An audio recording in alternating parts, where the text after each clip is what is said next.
I found out my wife was pregnant with my brother's baby, so I filed for divorce and added her medical bills to the settlement. I'm staring at the positive pregnancy test my wife Sarah left on the bathroom counter, and all I can think about is the text I saw on her phone 3 weeks ago from my brother Danny. Can't stop thinking about yesterday. She's downstairs making coffee, probably planning how she'll tell my parents we're finally having the baby they've been asking about, and I want to throw up because I know this isn't my child. Danny is my younger brother, the family golden boy who never got married, never settled down, still lives like he's 25 even though he's 32. He's everything I'm not: spontaneous, reckless, charming. Sarah and I have been married 4 years, together for 7.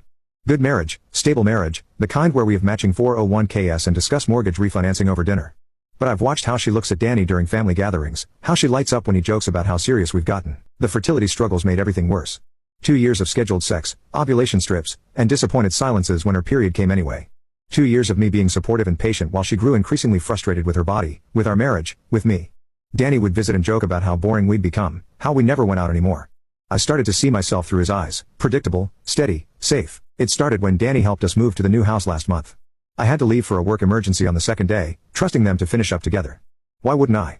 She was my wife, Danny was my brother, and we were all adults who knew better. But I came home to find them sitting too close on the couch, empty beer bottles on the coffee table, Sarah laughing at something Danny said in a way she hadn't laughed with me in months. When I walked in, they jumped apart like teenagers caught by their parents. Just helping Sarah relax, Danny said with that grin that had gotten him out of trouble his whole life. The signs were all there if I'd bothered to see them. Sarah started working out again, buying new clothes, paying attention to her appearance in ways she hadn't since our fertility struggles began. She'd get texts and smile secretly before deleting them. She started picking fights with me over nothing, creating distance that I thought was about the pregnancy stress. When Danny offered to help Sarah pick out furniture while I was traveling for work, I was grateful. When he started showing up more often, claiming he was checking on her, I told myself he was being a good brother-in-law. When Sarah started going out with friends on nights when I knew she was really with Danny, I chose to trust rather than confront. The final confirmation came 3 weeks ago when I saw her phone light up with Danny's name while she was in the shower. "Miss the way you taste," the message read. "Mark's out of town again Thursday." I wanted to confront them both immediately, but something held me back. Maybe it was the hope that I was wrong, that there was some innocent explanation. Maybe it was cowardice. Instead, I started watching, documenting, preparing for what I knew was coming. Now Sarah is pregnant, and the timing makes it clear whose baby this is. We haven't had sex in 3 weeks because I've been traveling, but I know exactly when she was with Danny during her fertile window. The math is brutal and undeniable. My phone buzzes. "Danny, great news about Sarah. Can't wait to be an uncle." The audacity is breathtaking. He's going to play the excited uncle to the child he fathered with my wife, probably enjoying the secret joke while I raise his kid. I hear Sarah coming up the stairs, probably to tell me about the test, to watch me light up like Christmas morning while she lies to my face. In 9 months, this baby will be born looking like Danny, and she's counting on my love for her to keep me from asking the hard questions. But I already know the truth. I've known for weeks. "Honey?" Sarah calls through the door.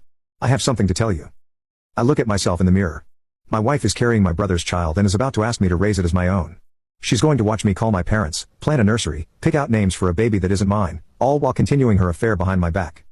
But I have evidence now. Photos, texts, receipts from hotels they visited together. Danny thinks he's won something, stealing my wife and getting her pregnant while I played the devoted husband.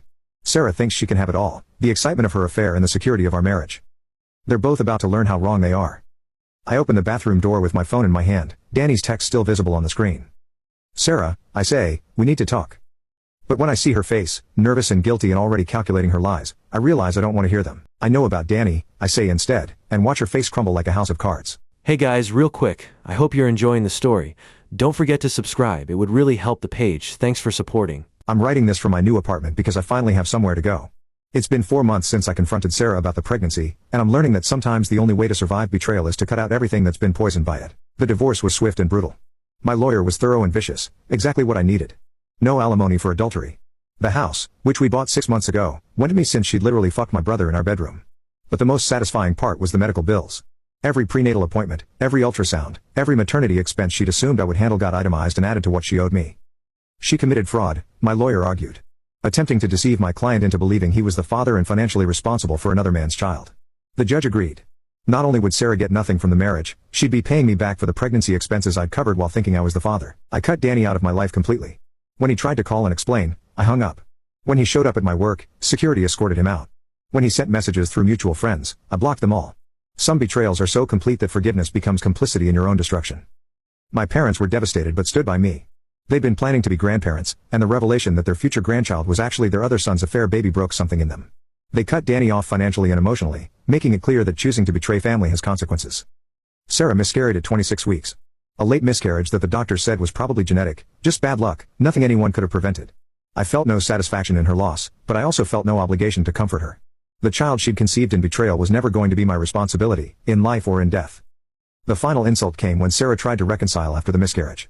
She sent me a letter explaining how sorry she was, how much she regretted everything, how losing the baby made her realize what really mattered. As if a miscarriage could undo adultery, as if losing Danny's child somehow made her faithful again. I sent it back unopened with a note: a miscarriage doesn't undo adultery. Move on. I started dating again 6 months after the divorce was final. Slowly, carefully, with women who understood that trust is earned in drops and lost in buckets. I'm seeing someone now, a teacher who's kind and honest and probably doesn't sleep with her partner's relatives. We're taking things slow, building something real instead of assuming love is enough to overcome betrayal. Danny married his rebound girlfriend last month. A small ceremony that I learned about through mutual friends. They look happy in the photos I accidentally saw, uncomplicated, like people who don't carry the weight of destroyed families.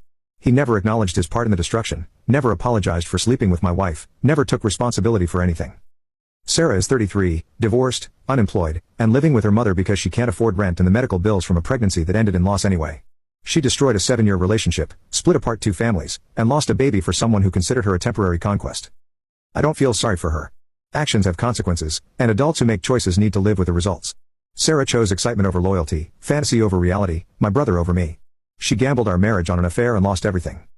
I scroll through old photos sometimes, from when we were happy and trying to start a family the right way. I can see it now, how much I loved her, how excited I was about having children together, how completely I trusted her. I can see the man I used to be before I learned that love without boundaries is just permission to be destroyed. My therapist says I've handled this better than most betrayed spouses. I didn't drink myself to death, didn't stalk them, didn't try to get revenge beyond what the legal system provided. I just cut out the cancer and started rebuilding my life without the people who poisoned it. The truth is, I'm better off. A woman who would sleep with her husband's brother and try to pass off the child as mine was never going to be a good wife or mother. A brother who would betray family for sex was never going to be someone I could trust. Better to learn who they really were before I wasted more years believing their lies. I have a good job, a nice apartment, and someone who chooses me every day instead of looking for excitement elsewhere. Sarah has debt, consequences, and the knowledge that her moment of fun cost her everything that mattered. Some people think I'm too harsh, that I should have tried to work things out, that family is more important than pride. But there's a difference between pride and self-respect. I chose to value myself enough to walk away from people who clearly didn't value me at all. The betrayal lasted 6 weeks. My recovery will last the rest of my life, and it starts with never again accepting less than I deserve.